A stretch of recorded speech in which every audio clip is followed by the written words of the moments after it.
la criminalité, c'est un cycle. Et tu vois, le nouveau procès va se dérouler sans qu'aucun témoin ne se présente à la barre. L'histoire des criminels racontée par l'unique journaliste d'enquête, Félix Séguin. Félix, il y a beau ne pas y avoir de la violence politique comme aux États-Unis, comme dirait François Legault, mais il y a quand même des menaces de mort qui se font ici au Canada, puis cette fois-ci envers Justin Trudeau. Vous comprendrez bien sûr que j'étais ironique en introduction. C'est 2 Albertains qui ont été accusés de menaces de mort envers le premier ministre du Canada. Donc, une première enquête qui a commencé le 10 mai dernier, puis c'est l'EISN, l'équipe intégrée de sécurité nationale de la GRC, qui a été d'abord mise au courant de menaces de mort. Aux surprises, c'est arrivé sur X et moins d'un mois plus tard, le 6 juin, un autre homme, celui-là de 23 ans, a été accusé au criminel, va comparaître aujourd'hui à Calgary. Tu vois, l'enquête, aussi une autre enquête ouverte concerne un utilisateur de YouTube, cette fois-là, qui a publié des menaces envers Justin Trudeau, mais lui, il s'est dit, pourquoi pas, on va aussi intégrer dans ce chapelet de menaces la vice-première ministre, Chrystia Freeland, et aussi le chef néo-démocrate, Jagmeet Singh. Alors, 3 chefs d'accusation contre lui, un homme de 67 ans pour le deuxième accusé. Et puis, je voulais t'en parler parce que, au fond, je vais te parler d'autres choses dont on n'a aucun suivi. Je regardais depuis tôt ce matin à savoir s'il y avait eu des réelles propositions pour la modification du code criminel pour faire face à l'augmentation des menaces contre les politiciens, entre autres fédéraux. Et sais-tu pourquoi je te parle de ça? Parce que le commissaire Mike Duhem, en mai dernier, il s'est montré lui-même extrêmement préoccupé des menaces envers les élus, observait une augmentation, donc son service de police dit observer une augmentation des invectives dirigées contre les politiciens. Et il dit, et ce qu'il disait à l'époque, c'est qu'il est fréquent que ce comportement-là ne mène pas une accusation criminelle. En vertu du code, il dit que c'est pour le citer au texte, il dit c'est donc parfois un problème, fin de la citation, et il se demande s'il y a d'autres outils qu'on peut utiliser pour, et là je cite, ajouter au code criminel pour régler cette question. Écoute, de un, je suis allé voir, ça a été fait en mai, cette déclaration-là, donc il a déclaré ceci en mai.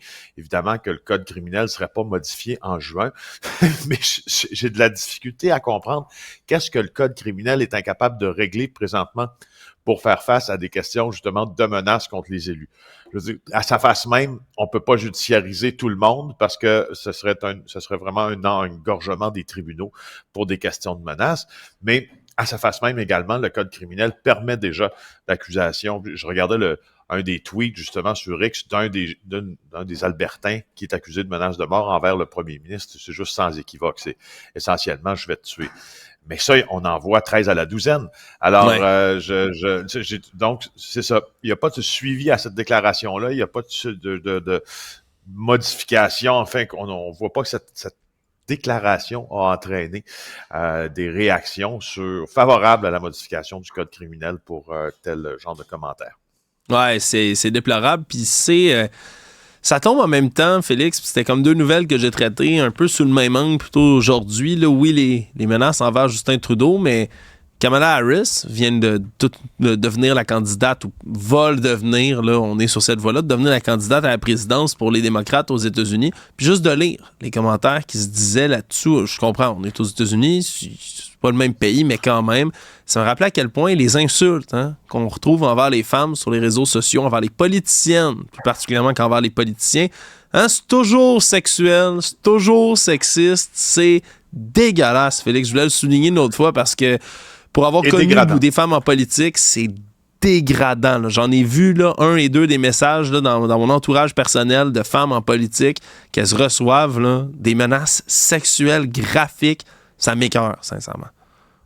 Ben, je partage ça. Et tout à fait cet état de fait-là. J'ai suivi hier aussi ce qui avait été écrit sur les réseaux sociaux concernant Mme Harris, concernant aussi la façon alléguée dont elle a obtenu des postes d'importance. Donc, les femmes n'ont pas le même traitement que les hommes lorsqu'elles font de la politique. Et puis, pour en connaître moi aussi plusieurs, je pense que c'est une vérité à laquelle on peut pas s'objecter et qu'on ne peut que la déplorer avec beaucoup de force. Ouais, en espérant que les gens qui sont en train de réviser les choses par rapport à ce projet de loi-là nous entendent, Félix, puis entendent aussi ce genre de critiques-là. Hey, on revient avec un dossier policier qui avait fait pas mal jaser, puis qui se repointe le bout du nez dans l'actualité.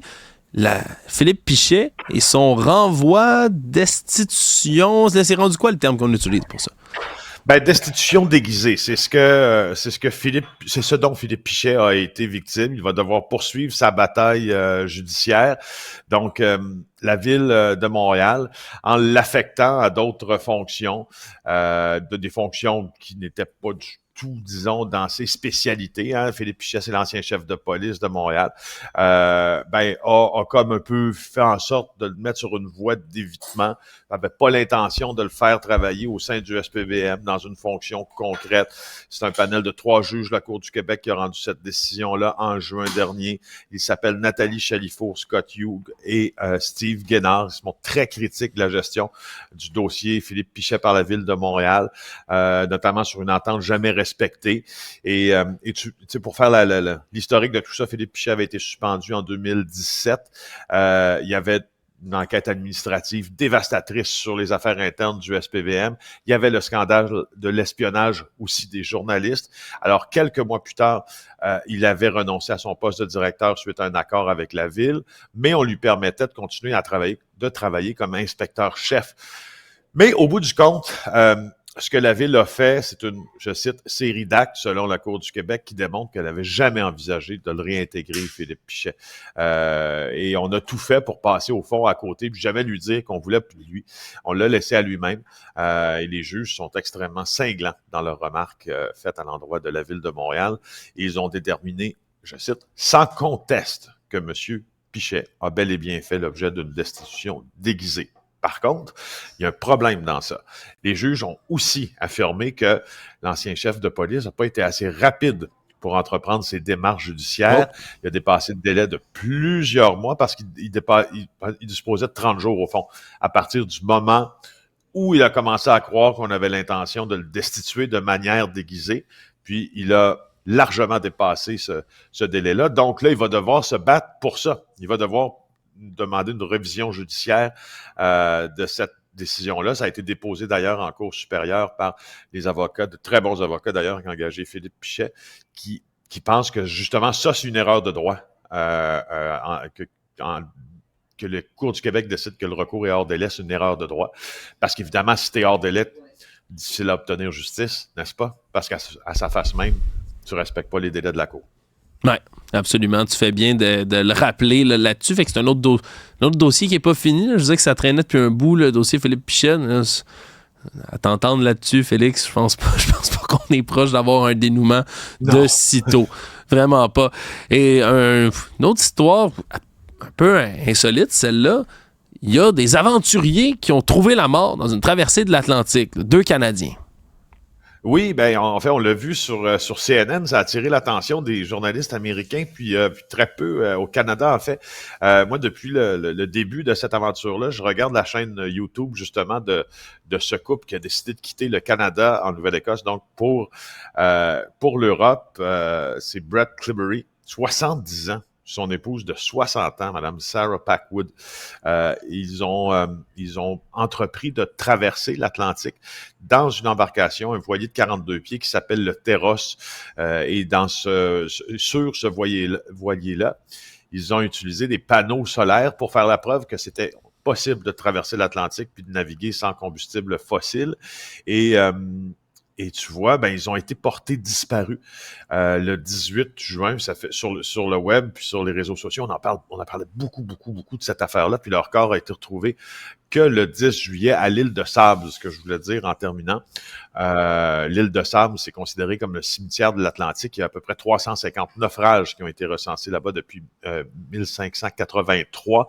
Leur premier arrêt supposé était les îles, je t'ai pour dire polonaises, mais je veux plutôt dire les îles, voyons, un blanc de mémoire, coudonc, les îles, en tout cas, non, il se dirait les Açores, mon Dieu, portugaises. Merci. Voilà, les Açores, vers des îles portugaises à l'Atlantique, je sais pas pourquoi. Magnifique d'ailleurs, les Açores. J'ai pu y aller une journée, c'est magnifique. Ils s'y sont jamais rendus. Et tout ça est bien triste, mais je vous invite à aller lire le début de leur odyssée parce que c'était quand même très motivant de suivre leur aventure. Moi, j'ai un respect pour quelqu'un qui s'embarque sur un bateau puis qui décide de naviguer en quasi solitaire vers l'Europe en traversant l'Atlantique. Je pense que ça prend du courage et des couilles. Ouais, absolument. Là, je veux dire, ça prend énormément de cran, mais la nature étant ce qu'elle est, mais c'est imprévisible. Hein, puis même si on pense avoir tout prévu, tout planifié, que tout va bien, ben parfois ça peut tourner au vinaigre, là, tout ça. Donc voilà. Un gros merci, Félix, d'avoir couvert ça. Ça fait plaisir. Au revoir.